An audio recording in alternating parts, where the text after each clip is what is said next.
How y'all doing? What the lighting hitting on? What the lighting hitting on? Let's talk about it.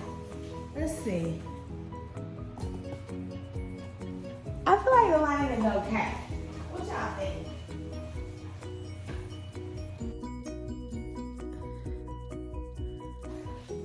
Bam! Oh, I look too bright. Lord, I look like Michael Jackson. Hold on. Let's figure this out. Okay, a little less like Mike. Hey y'all. I am here because I wanted to do something that I've been wanting to do for a long time. Welcome to Happen to Be Black. What is that? Okay, this is where I'm gonna rate and talk about some of our famous, amazing Black classics. I hate the fact that we have to differentiate the fact that they're Black classics, but that's neither here nor there. Because they are Black classics and they are ours and we love them, directed, produced by us. And some of these aren't gonna all just be directed, produced by us. Like a lot of them are just gonna be movies that we've grown up with, we've had in our households. And when you're talking to that special right friend and they have no idea what the fuck you're talking about, okay? These are movies that, for me, I feel like they missed out on Oscars, Emmys. I don't know what the fuck I be asking about, or what I be talking about, because I'm not privy to certain film lingo, but I will have people on here who are, y'all. I promise I'm gonna have debates with people and talk to them. But for this first episode, it's just gonna be me and you, and we're gonna do one of my favorite movies, okay? The Wood. I hope I have enough money to add in the clap and edit it. I hope I have enough money. We're doing the motherfucking Wood. The Wood. What? I need to see, this is the truth. I'm gonna start having notes, whatever. We'll figure it out. Y'all gonna figure it out with me. Please just be family. Don't cuss me out when I say the wrong thing. Most of these movies, honestly, are going to be from the 90s. And I say that because, or 80s and things like that. I say that because we really weren't getting recognized at that time. And so I wanted to go back. And we got to get a trophy somewhere. I had an old trophy back here, but I want to give them their flowers. These are movies that we talk about amongst ourselves and cookouts for decades at this point. That's the scary part. Like, we've mentioned these movies for so long that they become a staple inside the Black community. Things are must watch. Without further ado, sorry, let's get into it. The coming of age story. Yes, what the fuck? Like, I know that we say that in our movies, but for some reason when they describe our movies, they don't describe it in those ways. It is definitely a coming of age story about 3 Black men and the love that they share for each other and how they love each other. To me, this movie is so important to our community because we rarely see that type of love. And when I say that type of love, I really mean like friendship, brotherly love amongst Black men. They have that in another movie we're gonna discuss, The Brothers, but those are my 2 favorite films because of the type of love they show for men. The movie is not centered around romantic love, and I think that is very important, one, for me, because as a woman, most of the movies I did watch or I did love were centered around romantic love, but this film in particular showed you how amazing and how great friendship is amongst these men. And for their faces just to be Black men, it was the icing on the cake for me.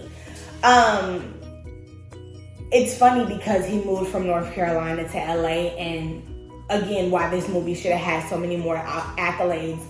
It spoke to so many things that kids were going through, especially around this time. A lot of people were moving to LA around this time. LA was one of the hottest cities. And you had to learn certain things about LA. So he's coming from the South. I'm not gonna say exactly which state, just in case somebody wants to watch it. Spoiler alert, whatever.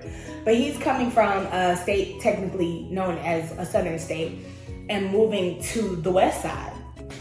And if I'm not mistaken, Compton? I don't know. I could just be putting that on LA. Lord, we think everything Compton. When it comes to LA, I mean, I'm just keeping a biscuit. Everything is Compton. If you ask me, you ask who I'm going, San Diego, Compton. Like, that's just how we look at LA. In other states, I've been to LA several times.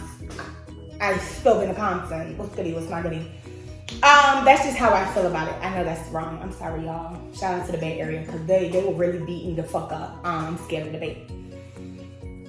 Yes, but he was somewhere in California and he's the new guy. And obviously he comes across two new best friends from LA.